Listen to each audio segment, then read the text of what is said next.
IVM.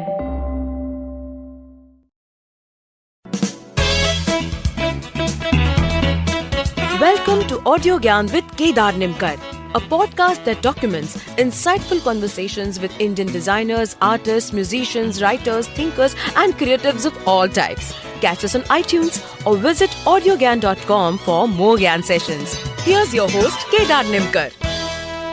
Martin Scorsese once said, "Cinema is a matter of what's in the frame and what's out." I guess MUBI also has a similar viewpoint. They're particular of which movie is on the platform and which is out. Today I have Svetlana Naudiyal with us on Audiogyan. She's a director of content at MUBI India. Svetlana has a rich background of cinema, content, and curation. She has previously worked with in different capacities with NFDC, MAMI, Drishyam Films, to name a few. We'll try and understand how curation happens at MUBI and few aspects about curation in cinema. So, curation of cinema rather. So, thanks Svetlana for giving your time, and it's a real pleasure to have you on Audiogyan. Thank you so much. It's my pleasure actually to be here, to be talking to you. I really love the work that you guys are doing at Audiogyan and love listening to it as well. So happy to be here. Thanks. In fact, I want to thank you and MUBI for giving Audiogyan listeners a full month of free of such amazing films through mubi.com/audiogyan. And yeah, it's a matter of great pride for me to be associated with MUBI, and yeah, thanks for that. Thank you so much. Yeah. I hope everyone enjoys the movies. Yeah. So I'll start with a more meta question, which is what does curation mean to you in a more cinema context? And So, to be super honest, I sort of avoid using the word curator for myself because sometimes it has a perceived importance attached to it. And if I have to tell somebody, what do you do? And I just say I program films, which basically means that somebody made something amazing and I just put it in a certain order. In context of movie and cinema, or generally what I personally feel about curation, I look at it as a kind of a practice in mindfulness. You are very consciously aware of what you're watching and what you're presenting, giving a context to works of art that already exist. And that's what, and I mean, simply put, that's what I see curation as, that, just analyzing, understanding, and contextualizing films with respect to what is happening in the world around. Interesting. I mean, I recently did one Audiogyan with Ram Rahman, and even he started off with the same concept, saying that I contextualize things. So I think now I can safely say that I have some definitions which are clearly pointing towards the same thing. Yeah, and also curation has, so does it have a negative connotation, and that's why you avoid? I'll tell you why. Because my understanding is also that when there is a garden, there's a gardener. So he or she decides what's in, what's out, what's a weed, what's a flower, and it's much more organized. But when you look at a forest or jungle, things are going on its own. So is that the reason why you think curation is more, I mean, in a very literal sense, I love a jungle as much as I love a very neatly manicured garden. But I mean, of course, that's not what you literally meant. See, I feel it's a lot to do with how with time certain meanings and values get attached to a word. More to do with that. It also puts me, probably, I feel, or maybe it's just personal, that I feel that when I call myself a curator, it puts me in a position where I am sort of superior to the work of art itself, and as if I am an authority Hmm. To say that this works and this does not work, while that's exactly the job that I do, that this works for us and this does not work.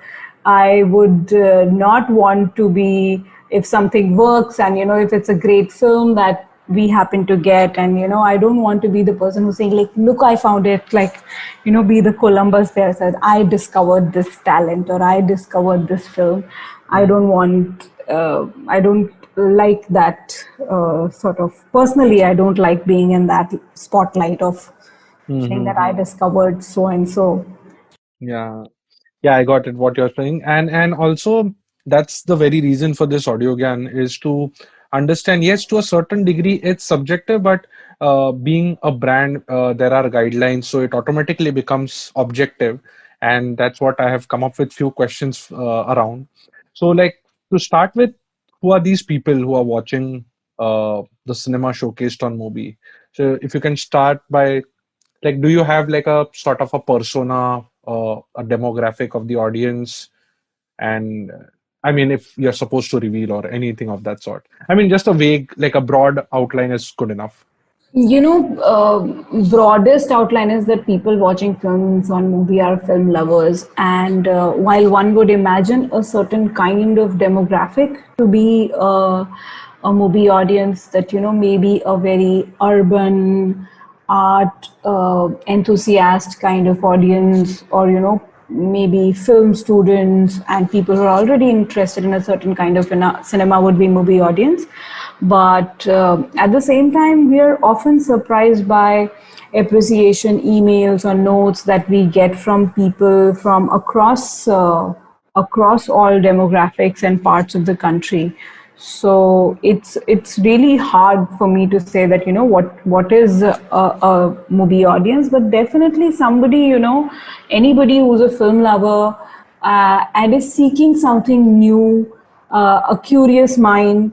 I would say those are the people who are sort of engaging with movie. Mm-hmm. Just a small anecdotal thing that I can't tell you which film or something, but there were some experimental films playing on movie, and somebody who works at a bank in Kerala, a bank manager from Kerala, reached out to the filmmaker and with a lovely long email of appreciation over the films that he saw on movie. Mm-hmm. And the filmmaker told me about it, and I was I mean, surprised and also not surprised, but just to give you an example of how wide ranging the demographic can be. Yeah, yeah, interesting. And then how does curation work? Matlab, the reason why I'm asking is if there are any tangible and intangible.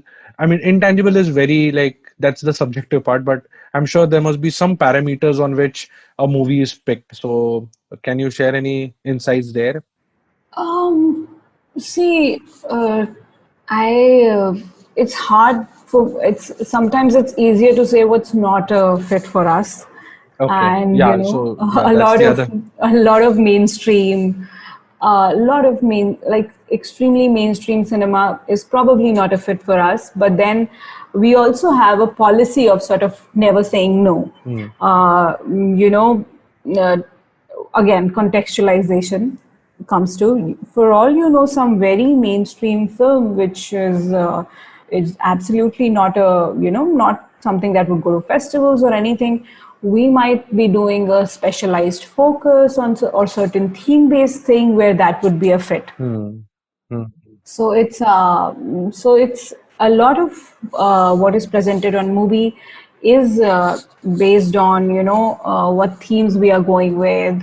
Uh, is there any particular focus or any filmmaker or any other talent that we are focusing on and trying to showcase their work? I said that we're largely working. It of course there is a never say no policy at one level, but most of our selections are based on what we're looking for at that particular moment in terms of themes or focus or any particular filmmaker that we want to focus on at that time. Hmm. Hmm. Hmm. Okay, I'll probe you further on this because, like, I had made a rule that I'll not listen to any music which has more than four instruments, right? And it automatically filters certain Yeah. noisy songs. Similarly, there must be some like a strong curation process when films are coming to MAMI. Similarly, MUBI, there are two parts, right? One is because it's online, you want to have like a big catalog, but you also want to maintain a certain quality of content. Yeah. And that's where this question is coming from. Ki, are there any, what about tangible? See, one very basic tangible thing which festivals would also follow. You know, when filmmakers submit films to any festival globally, Hmm, what is your sound like? What are your frames like? What is your how does your film look just on technical grounds? You know, hmm, when I play your film, your opening shot, first 10 minutes of the film, how have you where have you started, you know? So just those basic technical things, your sound, your frames, your lighting, those things make a difference, obviously make count and make an impression.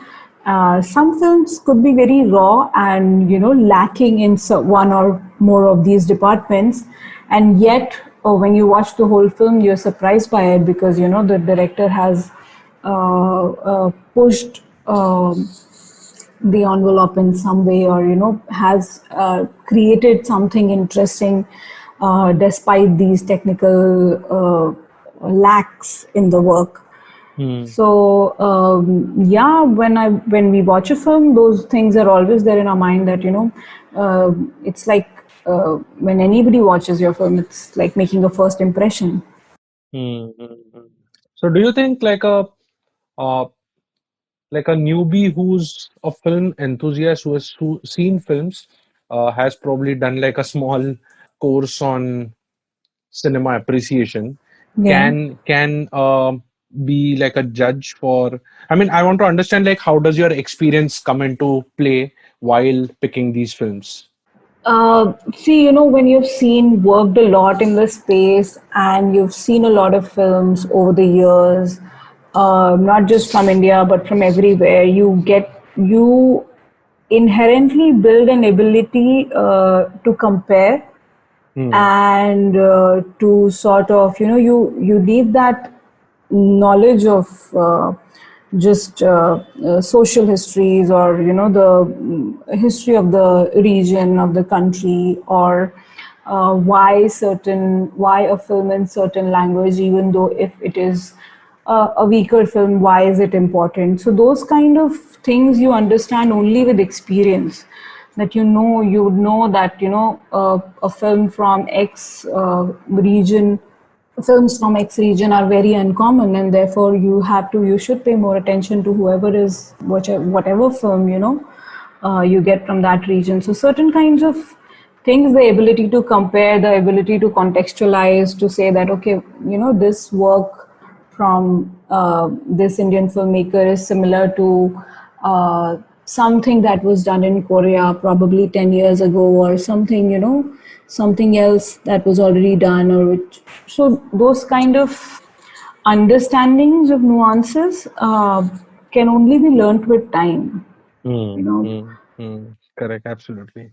And this is about the supply side. Like, is there any parameter from the demand side? I mean, how do you guess like the bigger unknown that the audience will like this, audience will find a connect with the film?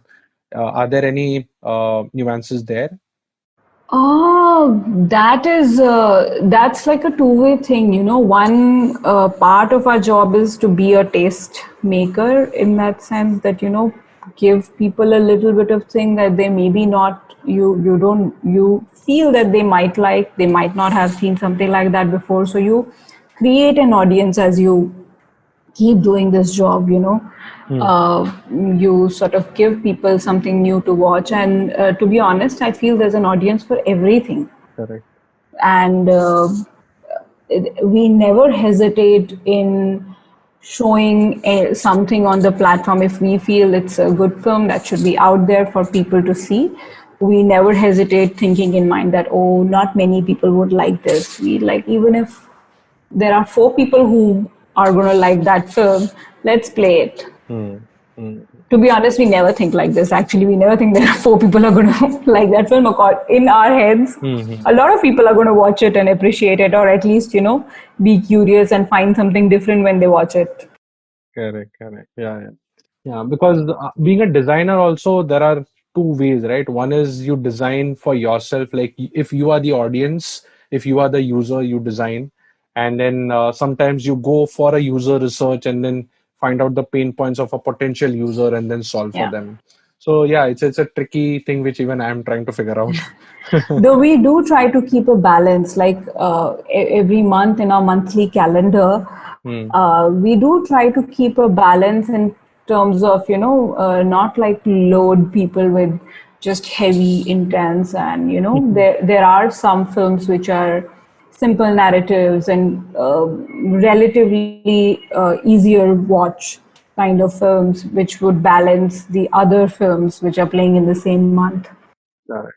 In fact, I was going to come to that part later, but like I don't know how many of the listeners know, but we used to run a small show called as Movie Mala, Okay. and we used to book a auditorium in Nehru Planetarium, the 90-seater Yeah.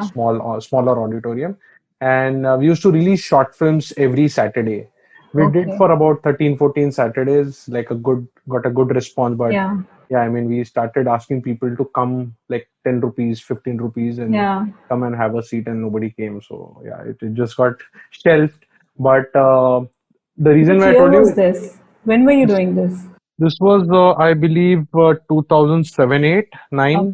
yeah, Okay. around that time. Okay. And the idea was like we used to like मतलब हम like बहुत बच्चे थे तभी तो we Yeah. used to think of we'll start a Saturday box office which Okay. only for short films would be there, Mhm. and at that time we used to mix up these like 4 to 5 really different sort of movie and then one mainstream, so you put in like Anand Gandhi's right here Yeah. right now with like two average movies. So Okay. yeah. So what's your definition of like experimental cinema? And the reason why I'm asking is because I saw like Kamal Swaroop's Om Darbadar or Yeah. Amit Datta's The Museum of Imagination. And these, I don't know, like they look like painting. You don't need to really understand, but it's just a visual treat and like nice experience to watch it. But is there any formal definition of experimental cinema? I mean, how much one can go abstract and still be called a cinema?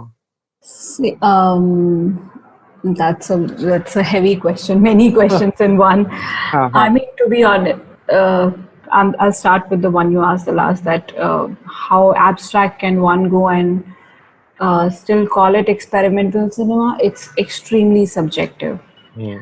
uh, we do receive a lot of submissions where probably someone thought that they were making experimental cinema, but it actually amounts to not much.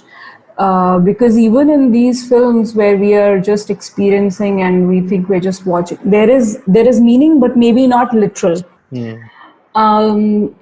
What is experimental cinema? I mean, obviously, I'm sure a lot of film sites and film books have definitions, their own definitions for it. I would personally say it's anything that is unconventional, that goes beyond the narrative format of filmmaking, and plays with space and time, and like I think the experiment, like experiment comes from the Latin word experimentum, which is to experience, to attempt. So just to take an idea from there, the cinema would be something that you experience, feel. Experimental cinema would, to me, treat cinema more like a temporal medium than other forms of cinema, Mm. and it's more playful. Uh, it it's sort of anarchist in its own way, rebellious, and plays with the elements of this very new art form as compared to other art forms that exist in the world. Cinema is a relatively much newer art form, so experimental is what sort of plays with the different elements that form this art form. Hmm. And the extent to which people can be playful, there is no extent to it. But having said that, it's hard to put a finger to on that, why certain things are working, but why they're not working. But if you look at some great experimental works, you see that there is a sort of wholesomeness in the kind of visual, sound, uh, small moments that the whole film is creating. It's a bit like you can compare it to Russian dolls, like one thing within the other, within the other, within the other, Hmm. and each individual is a doll in itself, and the whole thing, if you put them all inside one, that's also a doll. So yeah, that I think that it, I hope I'm just rambling. Am I just rambling, or did you get No, no, something no. there? I'm trying to understand, and I understand this question is very, very. I mean, this itself is like a, I don't know, endless discussion that what is cinema, what is experimental cinema, and yeah, you truly said it's just 100, maybe 120 years old medium. So compared to that, it's yeah, experimental. We are actually, yeah, it's experimenting only. But the reason why I was trying to understand is that understand this is because with recent time there has been a wave of censorship, not censoring certain things, cinema being like a freedom of expression as well. So how does those dynamics work in MUBI while curation? See, I mean, as of now, I please correct me if I'm wrong. I believe there is still no censorship laws for OTT platforms as of yet. Yeah, yeah, it's Touch wood. Please exclude this if you feel this can lead to, mm, cause some trouble for all of us. But since there are none, so thankfully we don't have to worry about that as aspect so much. mm, But for general exhibition of films at festivals and theatrical releases, I mean, censorship is essentially an unfair practice. It's not what a filmmaker intended to present to the audience, and to say that to say that remove this and or add that, or just add these gigantic advisories that smoking is injurious to health before you show your film to people is cruel and brutal, essentially. If films can come with I mean, also I sometimes feel that that's one aspect of it, and I do realize that a small part of it, which I also believe is true, is that we are a very huge country with very diverse economic classes, education levels, literacy levels, understanding in general. The whole world has progressed in a way, in a certain direction, and the infrastructural progress, information technology wise, education wise, the whole world is progressing rapidly, but an individual's ability to catch up with that is probably not increasing at the same speed. So, and this, if I say this for somebody who's an educated person living in an urban scenario, so you can imagine somebody who's not as educated, not living in an urban scenario, their ability to catch up with the changes of the world is definitely uh, probably a little lesser. mm, So, keeping in mind these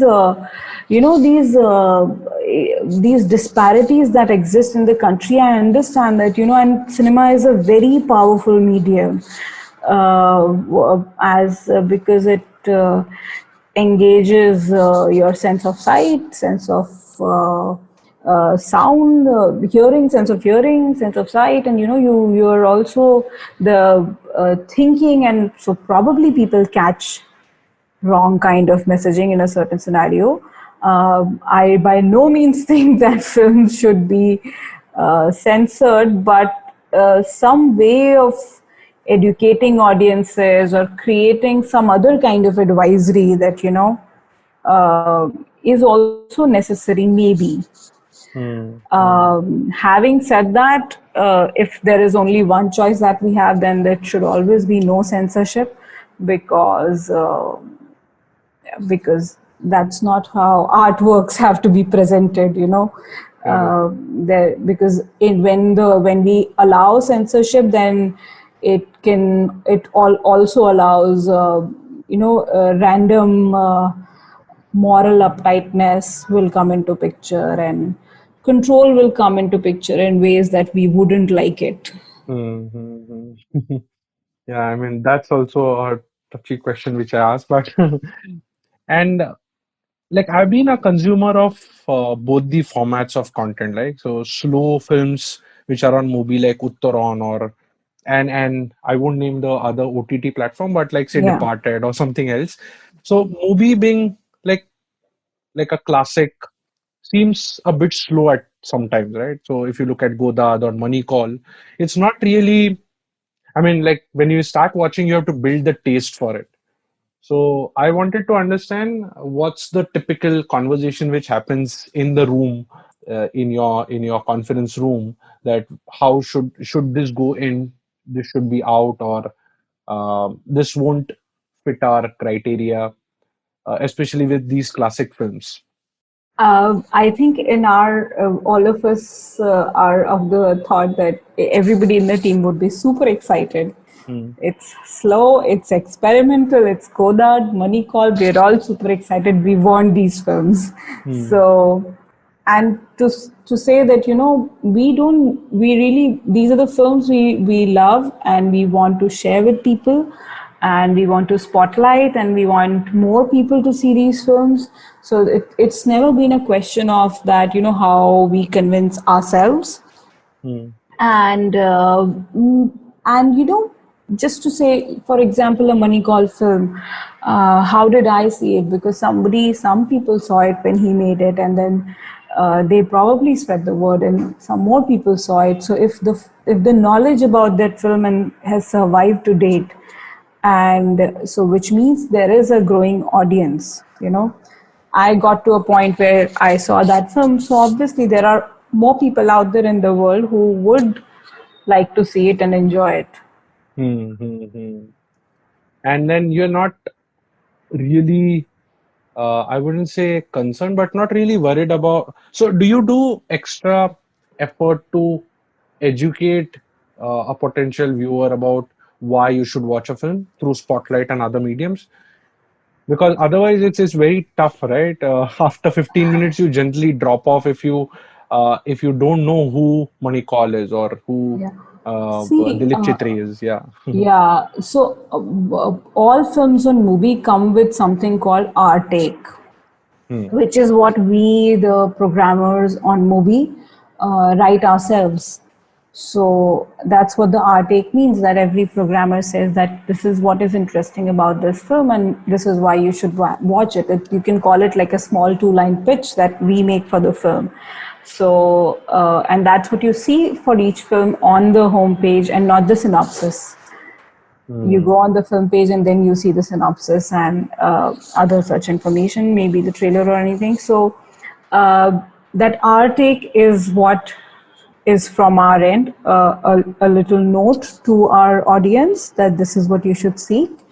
There is of course Notebook Movie, which extensively covers cinema and filmmakers that are being presented on the platform, where our audiences can go and read more and find out more. Then at the same time, for each film page that we have on MUBI, our audiences interact in the sense they leave comments, they rate the films, and that sort of also gives, I'm guessing, gives the viewers an idea of what kind of film uh, what kind of film it would be.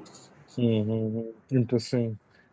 Yeah, I think I've done with most of the questions. I have last two sort of cliche questions like what's the long-term future of movie, independent cinema, parallel cinema, experimental cinema? How do you envision it? Like just based on what you have seen so far.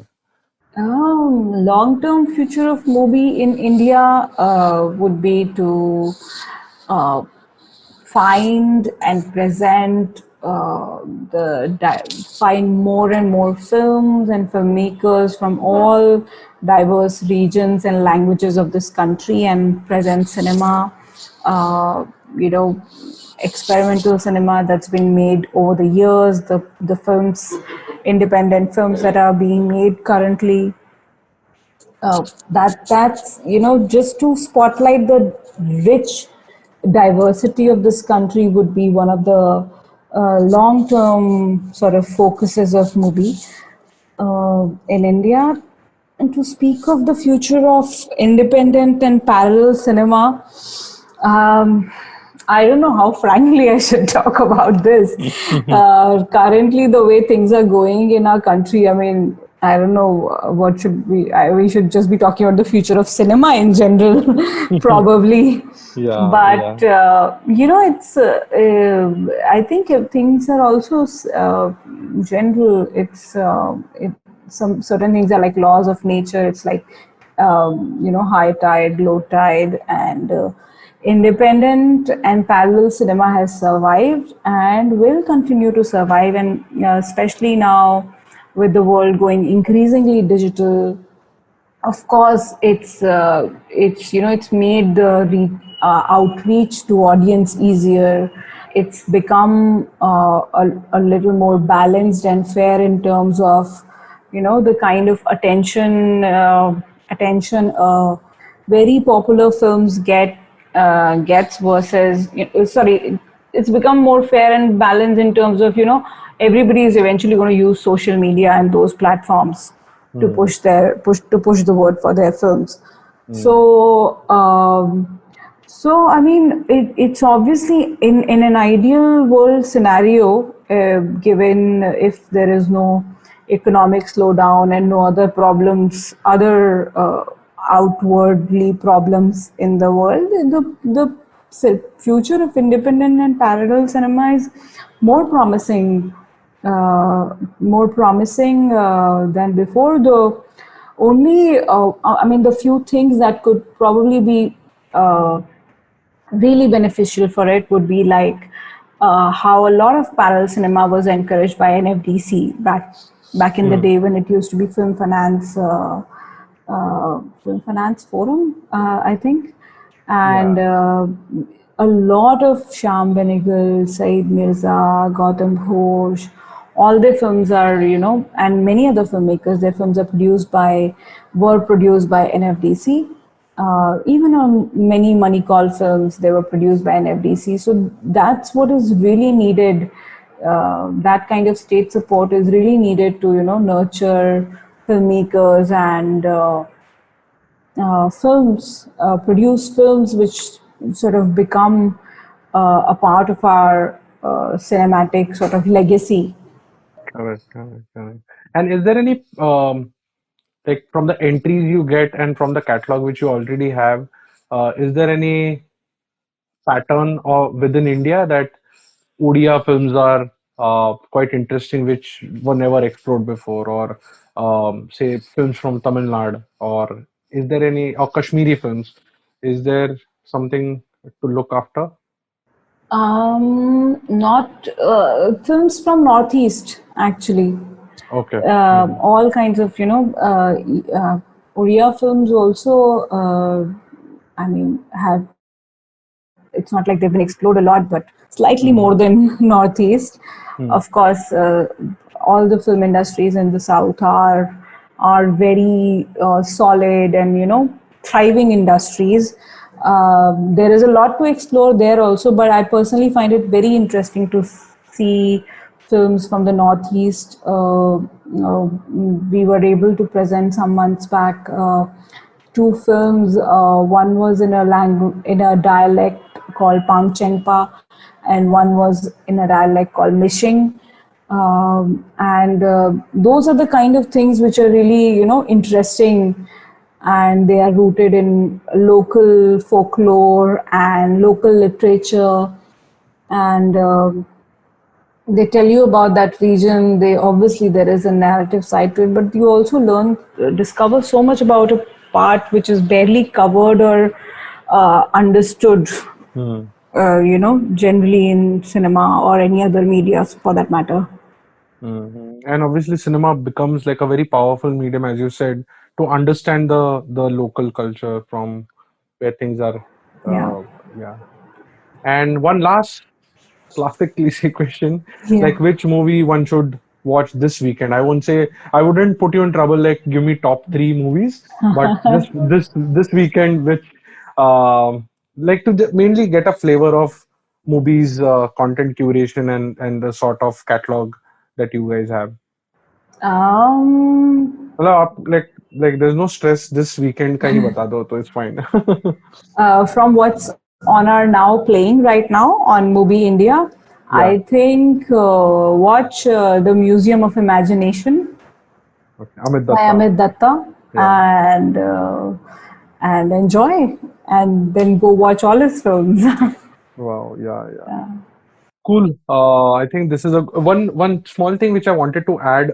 Being a designer and also like a critique of nuance thing is that one small protocol which we used to follow while showing movies in movie mala is that even after the movie is over, please don't get up and just walk out of the theater. Just make Yes. a habit to watch the entire, not the entire, but at least 50 to 60% of the credit scroll. Yes. And I think you guys are doing like a fantastic job with that, especially with some OTTs just dying to throw the next film at you. I Uh, know. I uh, always go and pause. I'm like, no, no, I want to read the credits. Let me yeah, finish. yeah. Yeah. Correct, correct. It's a great practice to build and to be sensitive to all the hard work that goes in the film. All right, Svetlana, it was really wonderful talking to you, and thank you for being on the show. Thank you And so much. I'll Lovely have speaking to you. same here, same here. And I'll again have a plug. So those listeners who want to watch films for 1 month free can go to mubi.com/audiogyan and yeah, enjoy the film. Watch the Museum of Imagination. Great. Cool. Thanks a lot. Okay. Thank you. And that's it from today's Gyan session. Catch us on iTunes, Savan, Stitcher, or any podcasting app you use. Do rate us on iTunes and follow us on Twitter, Facebook, and Instagram. Stay tuned for more Gyan on audiogyan.com. Till then, bye.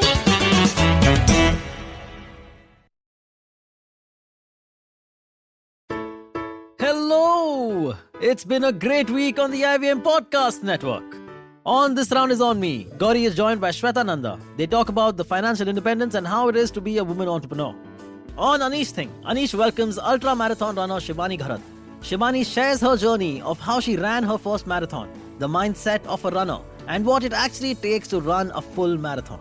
On Cock and Bull, Cyrus, Naveen, Akash and Shreyas talk about the Korean band BTS serving in the military and its repercussions. On Think Fast, Varun and Suchita discuss Wing Greens and their latest acquisitions and about the Indian sexual wellness market. And on Shunya One, Sheila Datya is joined by Dinika Bhatia, CEO and founder of Nuttigritties. They talk about coming from a business family and Dinika's journey in creating healthy and guilt-free snacking. Once again, don't forget to visit our merch store on ivmpodcasts.com. We have some exciting new merch out there for you.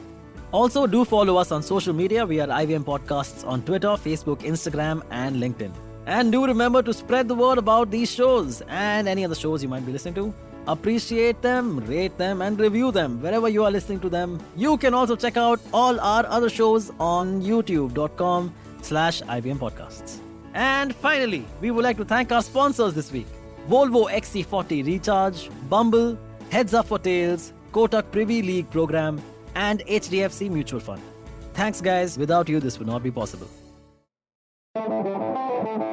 Do you often find yourself surrounded by conversations about Web3, blockchain, NFTs, DAOs?